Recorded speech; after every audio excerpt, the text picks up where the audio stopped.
네, 매주 금요일 여론조사를 통해서 민심을 알아보는 쇼미더 민심 시간입니다. 한 주 동안의 민심 어떻게 나타났을지, 특히 어제 한 여론조사 기관의 발표가 우리 대통령에 대한 지지율을 40% 이상으로 표하는 바람에 대통령실 지금 상당히 고무되어 있다, 뭐 이런 얘기들이 나오고 있습니다. 그래서 오늘 한번 그 내용을 잘근잘근 한번 씹어봐야 될 텐데요. 이승영 본부장 대신에 박주영 뉴스토마토 기자 나와 있고요. 배종찬 연구소장 나오겠습니다. 두 분 어서 오십시오. 안녕하십니까. 우리 박주영 기자님은 대통령실 출입 기자이죠? 네, 맞습니다. 네. 어때요? 괜찮아요? 예, 현재 뭐 말씀하신 것처럼 뭐 현재 그 출입은 못 하고 있는 상황이지만 출입을 못 해요? 예. 근데 무슨 대통령실 기자라 그래 그러면? 일단은 대통령실 위주로 윤 대통령 위주 기사를 많이 쓰고 있고 통일외교 쪽 기사를 많이 쓰고 있기 때문에 대통령실은 출입은 제한돼 있지만 대통령실 쪽 기사를 많이 쓰고 있습니다. 그럼 자리가 어디 있다는 거예요? 자리가? 출입을 못하는 이유가 뭔 겁니까? 출입을 못하는 이유는 뭐 많이 알려져 있긴 한데 그 예전에 제가 천공 의혹 보도 기사를 썼었거든요. 바이라인에 제 이름이 있었고 그걸로 인해서 이제 그러니까 고발까지 대통령실 차원에서 고발까지 당한 상황인데 그 이유로 그러니까 직접적으로 그 이유인지는 잘 모르겠지만 대통령실 쪽에서 말하기에는 현재 경호처에서 신원조회 중인데 그게 아직 끝나지 않았다. 신원조회를 3개월 동안 하고 있다면서요? 네, 저도 이제 신원조회를 3개월 이상 이제 오늘 정도면 한 제가 4개월, 최종 5개월? 제출한 지 100일 정도 되더라고요. 근데 100일째 되는데도 이제 아직까지 신원조회가 끝나지 않은 걸로 알고 있고 그 신원조회 차원 때문에 아직 뭐 출입 제한이 아직 출입을 할 수 없는 상황이다라고 간첩이에요, 본인은? 얘기 들고 있습니다. 잘 그거 아니고서야 대한민국에서 지금 이렇게 오랫동안 기자한 지 몇 년 됐어요? 저는 이제 한 9년 차 정도 그러니까 됐고요. 이렇게 9년차 기자가 무슨 신원이 확인이 안 돼가지고 출입을 못한다는 게 말이 돼요? 한 가지만 더 여쭤보면 천공 관련해서는 뭐 한겨레도 썼었고 경향도 썼었고 한국일보도 썼고 다 썼었는데 왜? 우리가 단독으로 취재를 했잖아요. 단독 취재라서 그런 겁니까? 그때. 그래서 저 한동인도 걸려 있어요 지금. 예. 한동인도 주요 인물이 아니에요. 이분이 주요 인물이에요.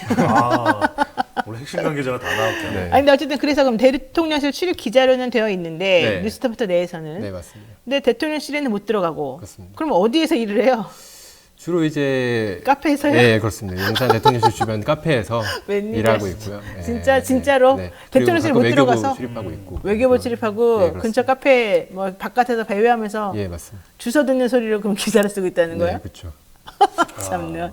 이거 근데 그 기자협회 내지는 그 대통령실에 모여 있는 기자들끼리라도 이러면 안 됩니다. 보통 해주지 않나요?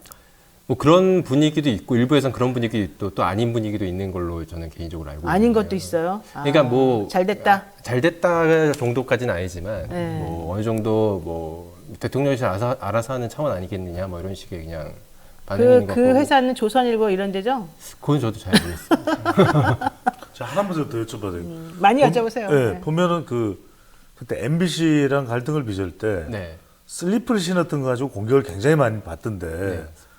근데 그게 바로 제가 알기로는 그 도어 스태핑하는 그 바로 옆이 기자실이라서 보통은 슬리퍼들을 많이 착용하고 있다. 그게 뭐 문제가 되는 겁니까? 제가 예전 문재인 정부 때도 청와대에 출입을 했었는데요. 예.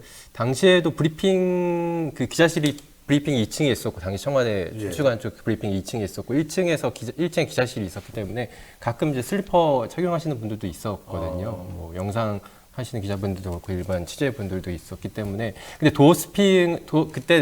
그때 당시 춘추관 청와대 브리핑룸이 뭐 대통령이 직접 나와서 하는 브리핑은 아니었기 때문에 그때와 좀 상황이 다르긴 하지만 뭐 춘추관 내에서는 당시에도 자유롭게 슬리퍼 착용하면서 돌아다니는 분위기였기 때문에 그때 분위기가 대통령실에서도 조금 약간 이어지지 않았나라고 좀 생각을 합니다. 그러니까 많은 분들이 그때 슬리퍼를 신고 있었어요. 그러니까요. 그 기자만 그런 게 아니고 그리고 그거가 특별히 문제가 되는 게 아니었어요. 워낙 기자 쓰다가 갑자기 나온다 그러면 갑자기 우르르 달려가서 네, 또 취재하고 그래야 되기 때문에 그러니까 그걸 가지고 뭐라 그러는 거는 말이 안 되는 거라는 거죠. 다 뭐 더 중요한 거 그걸 가지고 예의 어쩌고저쩌고 따지는 것도 황당무계하다는 거죠. 자 어쨌든 박주영 기자 첫 출연이어서 한번 여러 가지 얘기를 여쭤봤습니다. 네. 자 천공 보도 관련해서 고발 당했는데 지금 대통령실 출입도 못하고 계속해서 바깥에서 헤매고 있어요. 그러면 이때 할 수 있는 거는 한 가지 아닙니까? 오히려 천공 보도를 더 세게 한다든가. 그렇잖아요. 왜 이렇게 그 사람들이 원하는 대로 나는 그러면 취재도 못하고 그냥 바깥에 배회하고 있어. 아 내가 그때 왜 그랬을까? 이렇게 반성하고 있어. 왜 그래요? 그러지 말아야 되는 거 아니에요? 뭐 천공 보도 같은 경우에는 회사 내부에서도 특정 부서에서 계속해서 취재를 하고 있는 걸로 알고 있고요. 그리고 천공 의혹 보도가 나간 직후에도 계속해서 천공 관련 기사는 계속 나왔었고, 저 같은 경우는 아무래도 대통령식 출입은 하지 않고 있지만 대통령 쪽 기사를 계속 쓰고 있기 때문에 윤 대통령의 정책이나 발언 이런 걸 좀 많이 비판하는 식으로 기사를 계속 지금도 쓰고 있습니다. 그러니까 아무것도 안 하고 있다는 얘기네. 사실 들어봐 내용이 없잖아. 그럼 저는 당장 들은 생각이 천공을 쓰셨으면 우리 박정희 기자께서 건진 네, 또 그 외의 주변 인물들도 다룰 수 있는 거 아닙니까? 네, 그렇죠. 노력해 보겠습니다. 봐봐. 왜 그러세요, 진짜. 사람이 한 번 딱 칼을 뽑았으면 무라도 썰어라 이러고 있잖아. 네. 중간에서 야, 나 정지 이러니까 이러고 있어요. 그럼 안 되잖아요. 결혼하셨죠? 예, 결혼했습니다. 예, 네. 가정에 아기들도 있고. 네, 애기도 있어요. 알았어요. 그럼 내가 이해할게요. 그럼 좀 더 자유로운 한동희 기자가 낫겠네요. 그치, 한동희 기자 아무렇게 굴려도 되는 그럼. 게 한동희 기자 아무도 없거든. 미혼이야. 괜찮아. 예. 그리고 당분간 뭐 결혼할 예상도 없어. 예, 괜찮아. 내가 보기에는 앞으로 장기간 괜찮을 것 같아. 좀 용감하게 하세요, 한동희 기자. 알았죠? 저기 좀 앉아 있는데 여러분 안 보이시죠? 자, 그럼 우리 박 기자한테는 좀 살살 해야 되겠네. 내가 물어볼 게 많았는데 아무래도 또 애 아빠니까 이 가정을 지키라는 의미에서 좋게 해드릴게요, 제가. 예.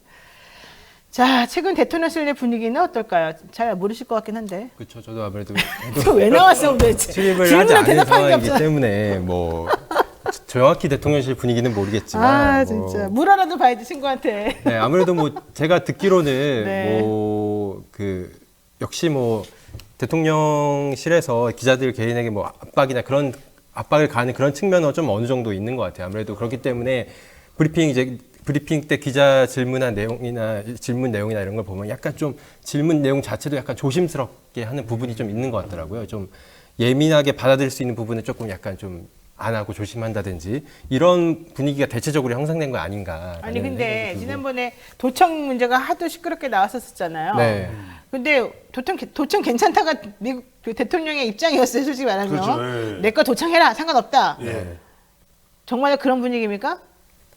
아무래도 뭐 그때 뭐 많이 보도가 된 것처럼 대통령실 쪽에서는 도청 보도 관련해서 어느 정도 뭐 예전에 김태우 처장이 악의적 그런 게 없다 이런 식으로 얘기한 것처럼 도청 문제에 대해서 크게 뭐 중요하게 생각하고 있거나 그런 것 같지는 않습니다. 그러니까 그 사람들은 미국 사람들이 도청하는 건 괜찮다는 거고 우리나라 기자들이 거기 들어가서 취재하려 그러면 다 점검한대요. 그건 말이 안 되는 거죠. 우리나라 기자들은 하면 안 된다는 거지. 그리고 도청도 그렇게 대해서는 안 되겠죠. 왜냐하면 그 당연하죠. 부분은 분명하게 저는 국민들의 여론도 있는 것이고 그 부분은 데이터에 근거해서 말씀. 근데 하나만 더 여쭤보면은 뉴스토마토처럼 지금 대통령실에서 대하는 그런 또 매체가 또 있습니까? 제가 개인적으로 알고 몇 개 매체가 있는 걸로 알고 있는데 오마이, 직접적으로 오마이 아직 이런데. 거론하기는 좀 어렵겠지만 뭐 다, 최근 다 대통령실에 취재를 못하게 맡고 있는 겁니까? 취재를 못하게 맡고 있는 건 아니고요. 뭐 일부 언론사에 대해서 뭐 출입 기자 교체를 조금 약간 좀 계속해서 뉴스토마토와 마찬가지로 신원조회를 좀 길게 하거나 이런 식으로 제안을 한다든지 그런 조치는 저희 뉴스토마토뿐만 아니라 다른 일부 언론사도 그런 게 있는 걸로 알고 있습니다. 내가 보기에는 신원조회를 길게 하는 게 아니에요. 신원조회를 중단한 거예요. 그렇죠. 예, 아무것도 안 하고 있잖아. 그 생각해 보면 천공 의혹 보도 때 당시에 이제 김영균 경호처장 이름도 네, 거론되지 네, 않았습니까? 네. 그렇기 때문에 경호처에서 이제 현재 신원조회를 진행하고 있기 때문에 그런 부분도 어느 정도 감안되지 않았나 생각합니다. 그러니까 CBS 같은 데서는 대통령 출입 기자를 교체해가지고 넣었는데 며칠 만에 다 들어갔대요. 네, 거기는 교체했으니까. 네, 거긴 그렇게 다 들어가는 게 원칙인데 이랬다는 거예요. 참 이미 들어가 있는 기자는 있죠. 어쨌든 교체는 안 하고. 아닙니다. 이미 다 나와서. 뉴스토마토는 아무도 안 들어갔어요, 지금 그러면? 아무도 안 들어가요. 근데 왜 회사 차원에서는 아무런 조치를 취하지 않아요? 회사 차원에서도 어느 정도 조치를 계속 취하고 있고 한데 워낙 그 대통령실 쪽에서도 왜 안 해주냐 뭐 이런 식으로 하고 있고 기사로도 계속 그게 출입 무슨 제한을 조치야?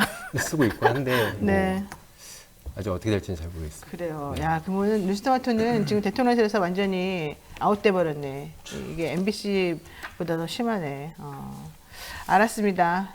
자, 이럴 때일수록 더 힘차게 한번 얘기를 해봐야 될 것 같고요. 자, 어제 그런 보도가 나왔어요. 세계 언론 자유지수 대한민국. 네. 알고 봤더니 노무현 대통령 때 제일 좋았더라고요. 네, 31단계. 이건 우리가 측정하는 게 아니잖아요. 네, 근데 이번에 나온 것에 의하면은 우리 대통령이 취임한 이후에 1년 동안에 4단계가 떨어진 걸로 지금 나왔었어요. 이거 어떻게 봐야 됩니까? 언론 자유지수. 그렇게 언론이 좀 뭔가 자유롭지 않아요? 아무래도 처음에 이제 대통령실 이전할 때만 하더라도 대통령이 직접 뭐 일본 총리가 직접 기자들한테 브리핑 청사를 출근할 때마다 했던 것처럼 그런 식의 기자들과의 소통을 하겠다라고 해서 대통령 이전을 한 거 아닙니까? 네. 그렇게 해서 결국 도어 스태핑도 취임하자마자 계속해 왔었고 네. 하지만 결국 지난해 11월에 도어 스태핑이 중단됐고 지금까지 도어 스태핑이 안 되고 있거든요. 저는 개인적으로 대통령이 도어 스태핑 때 일부 논란이 되는 발언이나 이런 걸 한다고 해도 이런 도어 스태핑을 통해서 기자들과 직접적으로 소통하는 이런 모습은 좀 긍정적으로 평가할 만하다라고 저는 개인적으로 생각했었는데 도어 스태핑을 중단한 이유로 오히려 더 소통을 안 하는 모습이 지금 되고 있거든요.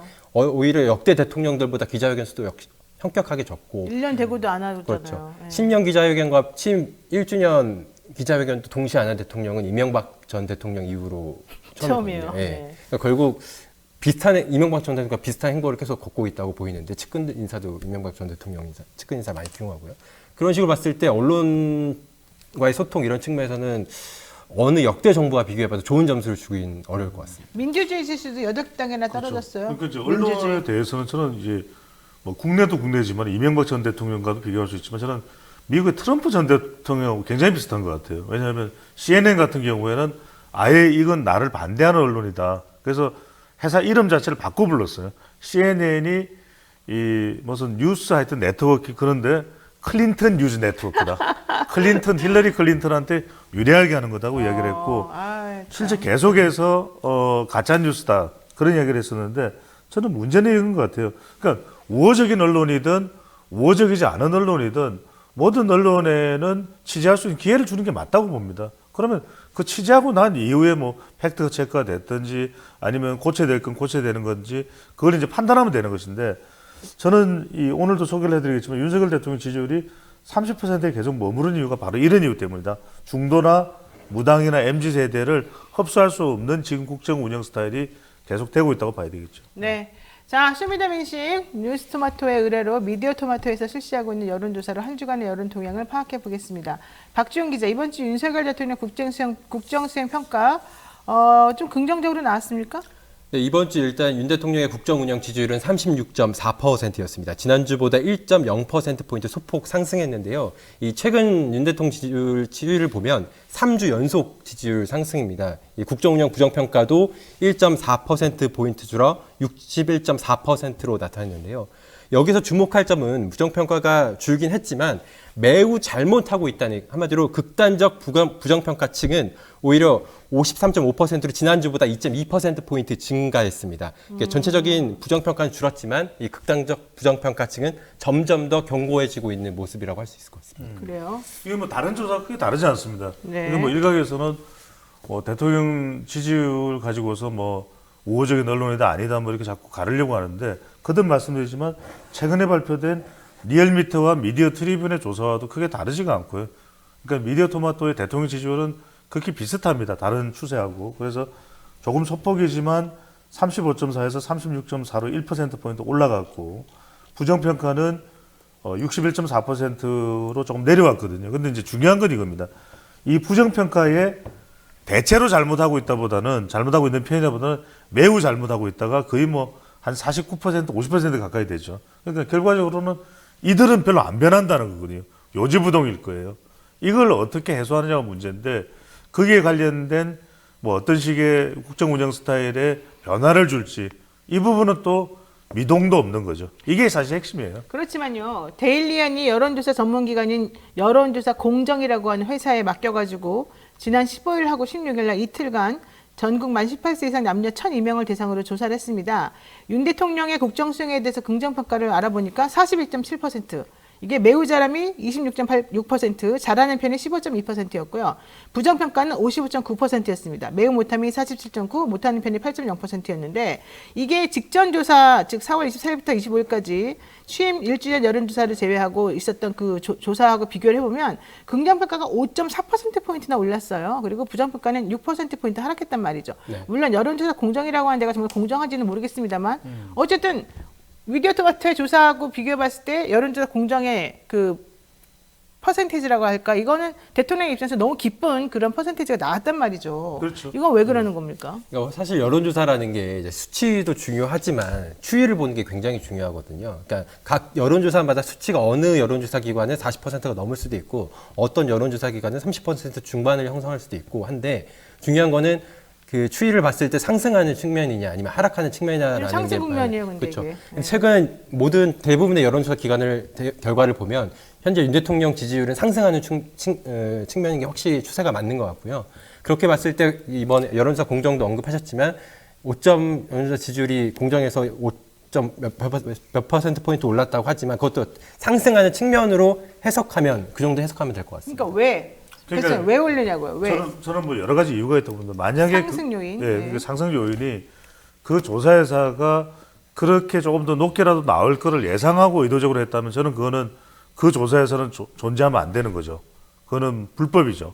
근데 이제 실제로 이런 건 있습니다. 왜냐하면 표본 추출을 어떻게 하느냐, 유선이냐, 무선이냐, 또는 시간대를 뭐 오전, 낮 시간으로 가져가느냐, 저녁 시간대를 많이 가져가느냐, 그 다음에 이 대통령에 대한 평가를 재질문을 하는지 여부, 뭐 이런 것들 많이 영향을 받을 수 있습니다. 실제로는 이제 어디에서 의뢰했는지는 밝히지 않는데 여론조사 공정이 됐든 아니면 뉴시스 같은 경우에도 뉴시스 같은 경우에도 지금 40%대가 나왔거든요. 국민 리서치 그룹과 그 조사에 있어서. 그래서 저는 이건 자꾸 좀 우리 국민들이 혼란스러울 것 같아요. 그러다 보니까 지금 국민의힘에서는 여론조사가 좀 썩 좋지 않게 나오는 것에 대해서는 좀 손을 보겠다. 여론조사, 뭐 선거조사부터 했는데 저는 이럴 때 중앙선거 여론조사 심의가 나서야 될 것 같아요.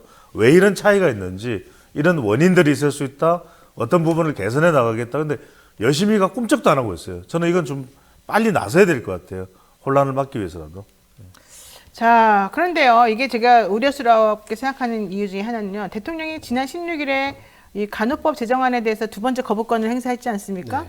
근데 이게 노란봉투법도 그렇고 방송법 등 앞으로도 거부권이 예상되는 법안들이 많고 그렇죠. 이미 그 전에도 양국관리법은 거부권을 먼저 1차로 행사한 게 있어서 대통령이 이렇게 거부권을 행사하거나 법안에 대해서 아니면 노조에 대해서 탄압하거나 뭐 안 좋은 시그널을 보내거나 이럴 때마다 오히려 정말 지지율이 올라가는 것처럼 지금 보인다는 거예요. 그러니까 본인이 국민을 위해서 뭔가 좀 더 품 넓게 마음 넓게 뭔가를 없는 사람들을 도와주려는 행위를 했을 때의 지도가 올라가는 게 아니라 이게 이제 심리학에서 보면 처벌과의 인센티브라고 하는 걸 보상으로 좀 나오는 건데 대통령 입장에서 보자면 오히려 자기가 저 사람들을 세게 때리면 때릴수록 저 사람들을 무시하면 무시할수록 오히려 사람들이 좋아하는 이런 잘못된 학습을 하게 된다는 게 저는 가장 큰 문제라고 좀 봐요.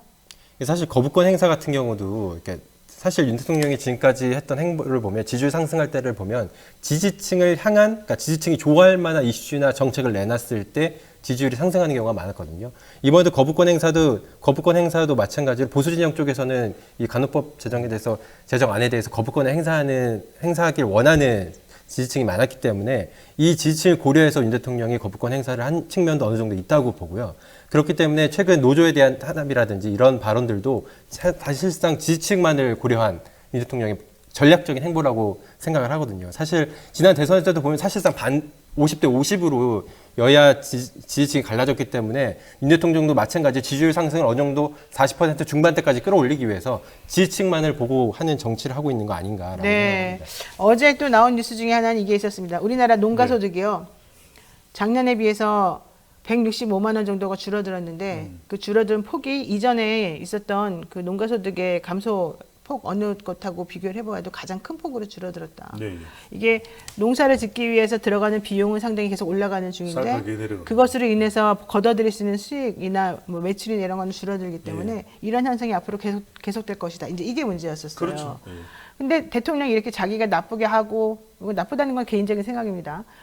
맨날 거부권 행사하고 약자들에 대해서는 너네는 맨날 때만 쓰는 나쁜 사람이야. 라는 얘기를 하면서 그냥 본인이 하고 싶은 대로 이 강자들에게만 잘해주는 이런 법안들 만들고 이러면은 오히려 이게 올라가고 내가 얘네들한테 나쁘게 하면은 얘네들이 가난해지거나 말거나 얘네들은 어쨌든 나에 대한 지지도는 높아지고 이런 생각을 자꾸 하게 되면 이게 해결이 안 될 거잖아요. 해결이 안 되죠. 지금 그래서 해결이 안 되는 거죠. 그러니까 계속 말씀을 드렸던 것도 화물연대 파업이 있을 때도 결국 안전운임이 이 기준이었거든요. 원인이었거든요. 그러면은 결과적으로는 불법적인 파업에 대해서는 대체적으로 국민 여론은 파업을 썩 좋아하는 건 아니니까 당장 보수층 그렇죠. 결집되는 효과는 예. 볼 수 있는데 제가 말씀드렸던 게 유연한 대응이 필요하다. 유연한 대응은 뭐냐면 대안을 꺼내놓는 것이거든요. 그러면 안전운임을 어떻게 손봐서 어느 기간까지는 계속 절충하겠다. 양국관리법도 마찬가지예요. 제가 이제 줄기차게 말씀드리는 것은 양국관리법도 분명히 절충할 수 있고 대안이 있을 거거든요. 간호사법도 마찬가지예요. 그러니까 간호사에 대한 의료행위에 대한 것이 의료법이 없기 때문에 이건 맞는다고 했고 대선 때도 약속을 했던 부분이잖아요. 그러면 대안은 뭐냐? 그 대안이 아주 설득력이 있어야 될 거예요. 그리고 또 선제적으로 빨리 좀 논의를 했었어야 됐고 이걸 마냥 기다리다가 어떤 식이냐면 지금 노인 진행자가 말씀하신 대로 계속해서 이제 더불어민주당이 통과를 시키니까 그래 그럼 더불어민주당은 강행하는 정치 세력으로 보고 우리 보수층들은 결집해서 그냥 한 40%만 뭉쳐서 나가자 이 판단일 수가 있는 거죠. 네, 다음 또 보겠습니다. 윤석열 대통령이 어제 43주년을 맞이하는 5.18 민주화 운동 기념식에 참석을 했는데요. 윤 대통령과 국민의힘 지도부가 5.18에 참석한 것을 어떻게 보느냐, 이게 이제 광주하고 전라도 쪽에 확인해서 물어봤더니, 긍정평가 25.4%, 부정평가가 70.5% 나왔다는 거잖아요. 이거는 그만큼 이 대통령이나 여당의 행동은 그냥 진정성 없이 보여주기식이다. 이렇게 본다는 뜻입니까? 네, 아무래도 그렇게 볼 수가 있을 것 같습니다. 저도 이렇게 개인적으로 대통령이 5.18 기념식에 참석하는 것 자체는 좀 긍정적으로 평가하고 싶지만 참석하고 나서 기념사나 향후 행보를 봤을 때는 진정성 있나 싶을 정도의 의구심이 좀 들었거든요. AI 얘기를 갑자기 하더라고요. 네. 작년하고 똑같이. 예, 지난번에도 한덕수 총리가 제주 4.3 추념식에 가서 윤 대통령 말을 이제 대독했을 때도 당시에 뭐 문화관광 활성화나 IT 콘텐츠 뭐 이런 식으로 이런 말들로 이제 채워져서 약간 논란이 되기도 했거든요. 뭐 선거 공약을 발표하는 것도 아니고 그렇죠. 이번에도 광주에 가서 뭐 AI라든지 첨단 과학기술 고도화를 통한 호남 경제 발전을 약속한다든지 뭐 이런 식의 발언은 약간 그 5.18 기념의 이 정신 계승이라는 측면에서는 이 기념사의 취지와 맞지 않다는 이런 지적도 나오고 있습니다. 자, 배 소장님한테 이걸 네. 여쭤보겠습니다. 정상회의, 그러니까 G7 정상회의가 오늘부터 열리지 않습니까? 예, 예. 여기는 중국하고 러시아는 G7이 아니에요. 예. 아시죠? 그렇죠. 예. 뭐 미국하고 뭐 프랑스하고 뭐 이태리하고 뭐 캐나다고 이런 중국, 러시아는 빠졌죠. 이런 나라들인데 예, 예. 이러다 보니까 중국하고 러시아에 대한 견제 행보가 이 G7들로부터 나올 것이고 예. 중국과 러시아도 마찬가지로 G7에서 뭐가 나올까 촉과 곤두 세우면서 여기에 대해서 조금 대응을 하려고 할 거 아니겠습니까? 그렇습니다. 여기에서 중심을 잘 잡아야 되는 게 우리 대통령이잖아요. 네네. 근데 대통령이 어떻게 할까요? 중심 잡을 수가 없죠. 왜냐하면 이미 G7에 참석을 하고 미국과의 관계, 일본과의 관계를 보면 미일 의존도는 점점 높아지는 거죠. 그리고 최근에 보면은 이 우리 외교에 대해서 안보실장이 새로 임명됐어요. 전주미 대사가 안보실장이 거의 발표 안 하잖아요. 그러니까 김태효 차장이 다 발표를 하잖아요. 그 이야기는 김태효 차장의 생각은 한미일 공조하고 그다음에 북중루는 견제한다는 거예요. 이게 아주 이제 굳어져 있는 외교 방향이기 때문에 이번 G7 참석을 통해서 중국과 러시아는 더 골이 깊어지고 미국과 일본에 대한 의존도는 더 높아지고 심화된다고 봐야 되겠죠. 문제는 뭐냐면 이걸 겁니다. 분명히 이제 대통령이나 현 정부의 외교 방향이 이 방향으로 갈 거는 점쳐지는데 이 경제적인 이 타격은 결국 민간에 오거든요. 그렇죠. 그러면은 중국과 관련해서 오는 민간에 대한 타격, 러시아 관련된 사업을 하는 중소기업도 꽤 많아요. 근데 그 사람들의 타격은 과연 어떻게 보전될 거냐? 막연해지는 거죠. 막막해지는 거죠. 네. 자, 우리 박 기자에게 여쭤보겠습니다. 정당 지지도는 어떻게 지금 나왔어요? 예, 이번 각 정당의 지지율은 민주당 46.7%, 국민의힘 36.9%, 정의당 1.8%였습니다. 오. 그 지난주와 비교해 봤을 때 민주당은 46.1%에서 46.7%로 0.6%포인트 상승했고요. 네. 같은 기간 국민의힘도 35.2%에서 36.9%로 1.7%포인트 올랐습니다. 이 두 당의 격차는 지난주 10.9%포인트에서 이번 주 9.8%포인트로 줄긴 했지만 여전히 오차 범위 밖에 있었습니다. 이번 조사는 ARS 무선 전화 방식으로 진행이 됐고 표본 오차는 95% 신뢰 수준의 플러스 마이너스 3.0%포인트라고 되는데 표본 조사 완료수는 1,080명, 응답률은 3.1%라고 하잖아요. 자, 그런데 이 타임에 조사한 것은 사실은 김남국 의원의 코인 얘기라던가 민주당의 그 돈봉투 얘기라든가 민주당의 악재가 많이 껴있는 상황에서 지금 이 조사가 이루어진 거 아니에요? 네, 맞습니다. 그랬는데도 오히려 지난번보다 올랐다고요? 네. 물론 유의미하진 않더라도. 네. 게다가 민주당이 국민의힘보다 상당히 많이 높아요. 그러니까 왜 그래요? 두 가지를 말씀드려요. 그래서 우리 방송에서도 말씀을 드린 적이 있는데 한 가지는 지금 이제 우리 조사가 더불어민주당이 높게 나오니까 뭐 더불어민주당이 유리한 건 아니냐 이렇게 얘기를 하는데 그렇다면 그거는 이제 의도가 있었다는 이야기로 이제 인식을 하는 건데 그렇지는 않다는 말씀드리고 왜 리얼미터 조사와 별 차이가 없어요. 그럼 리얼미터나 유사하게 나온 조사를 다 조작으로 볼 거냐? 그건 말이 안 되는 거, 어불성설이고. 두 번째는 제가 거듭 말씀드립니다만 이 자동응답 조사의 특성은 무응답을 하는 사람들조차도 아주 그 구체적으로 분류가 되는 거죠. 그러니까 이제 어느 쪽인지에 대해서 어느 쪽을 지지하는지에 대해서 응답을 하지 않은 사람들도 결국 조금이라도 더 이제 상대적인 평가를 하는 거예요. 더불어민주당, 국민의힘 놓고 그래도 더불어민주당 쪽이다. 국민의힘이 더 혐오스럽다. 그러면 더불어민주당 쪽으로 버튼을 누를 수가 있는 거죠. 그런 이 조사의 이 성격, 조사의 이 특성 그런 부분들이 반영된 결과다라고 볼 수가 있는 거죠.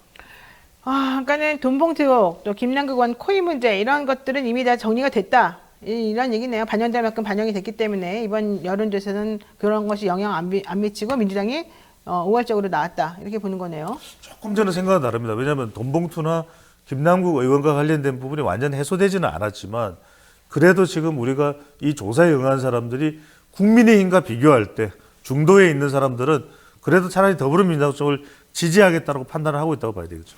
네, 자 민주당이 쇄신해야 된다. 여기에 대해서도 지금 조사가 있었습니다. 얼마나 쇄신해야 되느냐 여기 나오는 게 있었죠. 네, 이 최근 연이은 악재에 대한 민주당의 쇄신 수위를 묻는 질문에 42.3%는 이재명 대표를 비롯해 당 지도부 사퇴로 책임을 져야 한다고 답했고 또 27.9%는 이 철저한 진상 조사로 당사자들만 엄격히 문책해야 한다고 응답했습니다.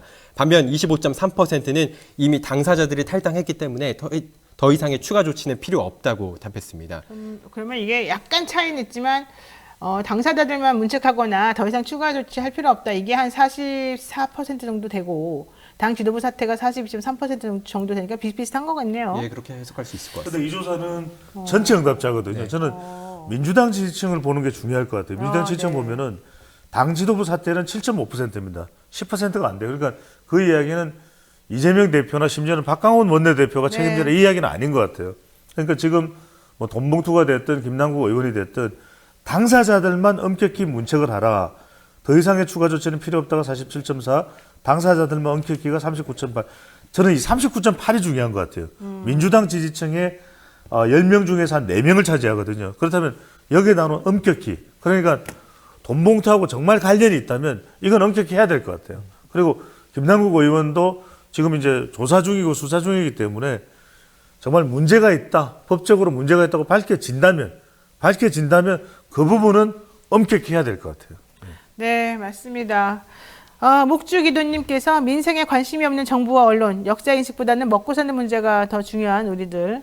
이걸 어떻게 해야 됩니까? 이런 얘기를 하셨고요. 김진현님, 나라가 거덜나는 일이 생길까 두렵습니다. 이런 얘기 하셨는데 다들 걱정만 하고 있네요. 게다가 황금돼지님, 당 쇄신조사 한다면서 왜 사퇴 얘기만 하죠? 질문이 정말 이상합니다. 이런 얘기도 하셨습니다.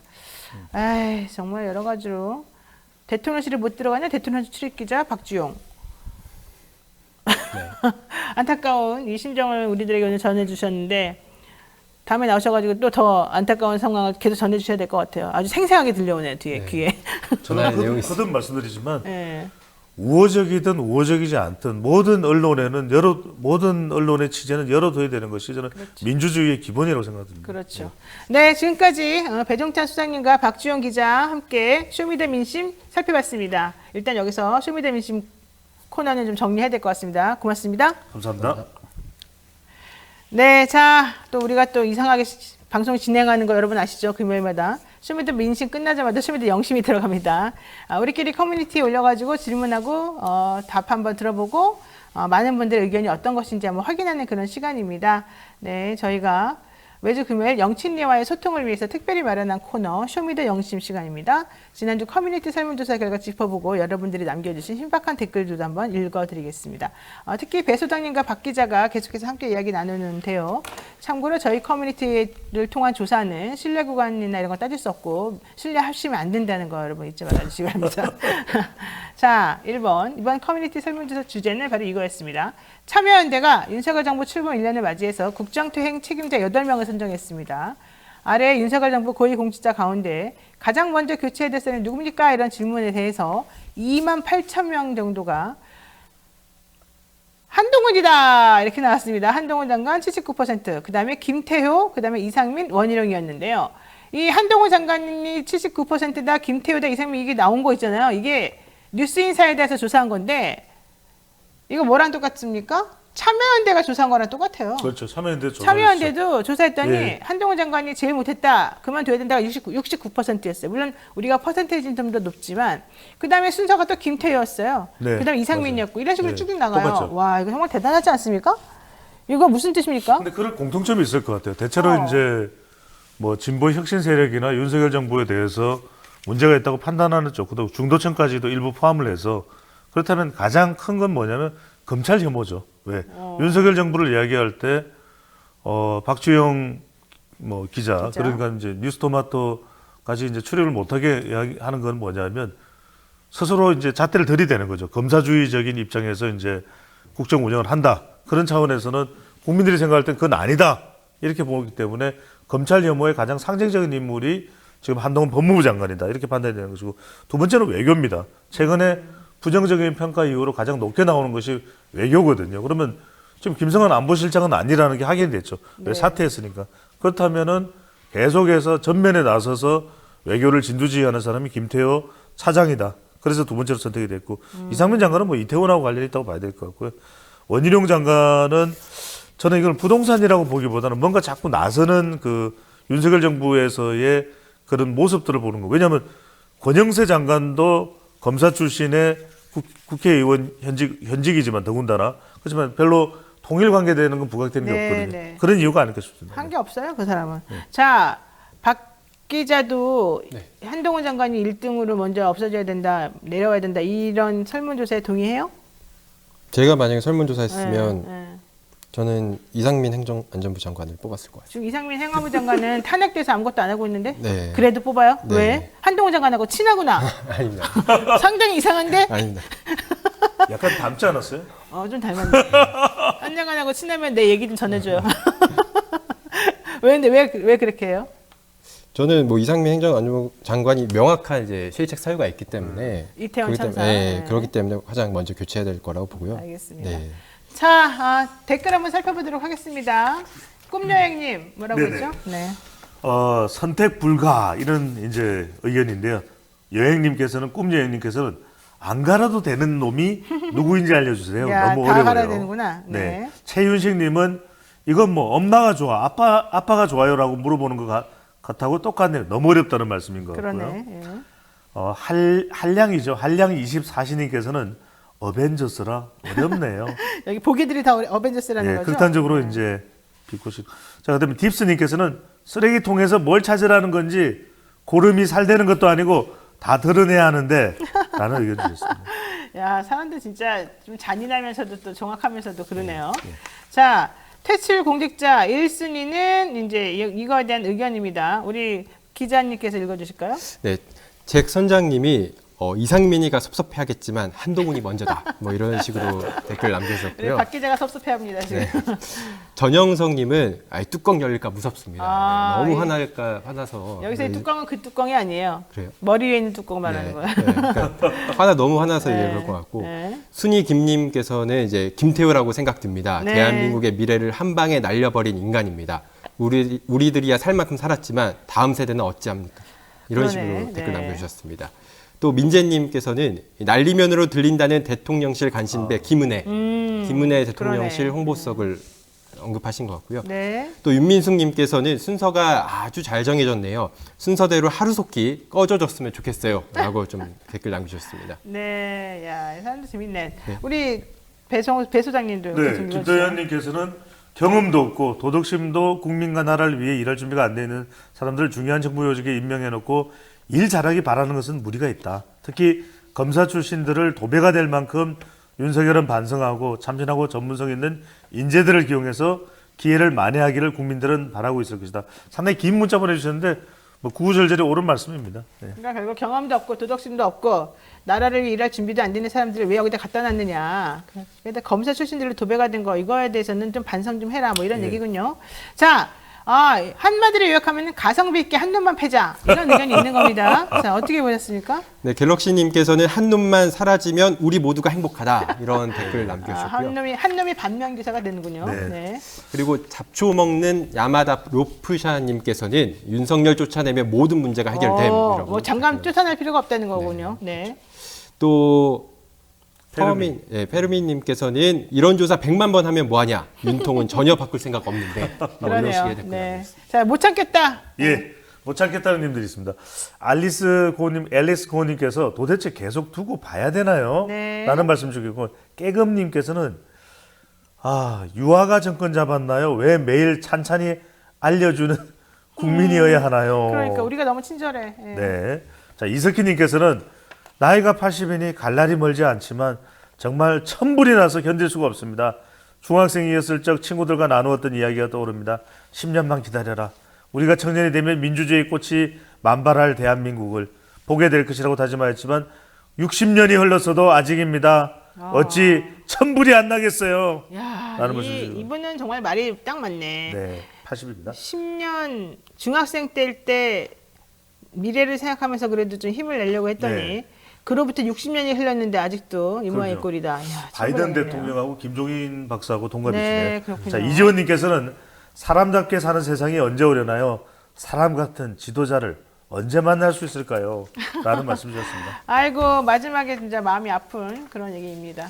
자, 오늘도 여러분들 매운맛 영친이들의 댓글 잘 보셨죠? 저희는 우리들의 소식이, 우리들의 울림이 용산까지 닿을 때까지 여러분들의 소중한 의견을 모으고 모아서 방송을 할 예정입니다만은 우리 방송국에 우리 언론사에 기자들도 대통령에서 출입을 못하고 있는 이 마당에 과연 우리 말이 먹힐까 상당히 좀 걱정스러운 상황입니다. 다음에 나오실 때는 대통령실 출입하고 있다는 좋은 소식 알려주시기 바라고 네, 좋은 소식 알려주세요. 정 안 될 경우에는 어떻게 대응하고 있다는 얘기도 좀 해주시면 네, 좋겠습니다. 알겠습니다. 네, 자 오늘 여기까지 정리해야 될 것 같습니다. 참여해주신 영친이 분들 모두 감사드리고요. 다음엔 더 흥미로운 주제로 돌아올게요. 여러분들도 원하시는 주제 있으면 올려주시기 바랍니다. 우리 또 월요일 아침에 다시 만나겠습니다. 고맙습니다. 고맙습니다.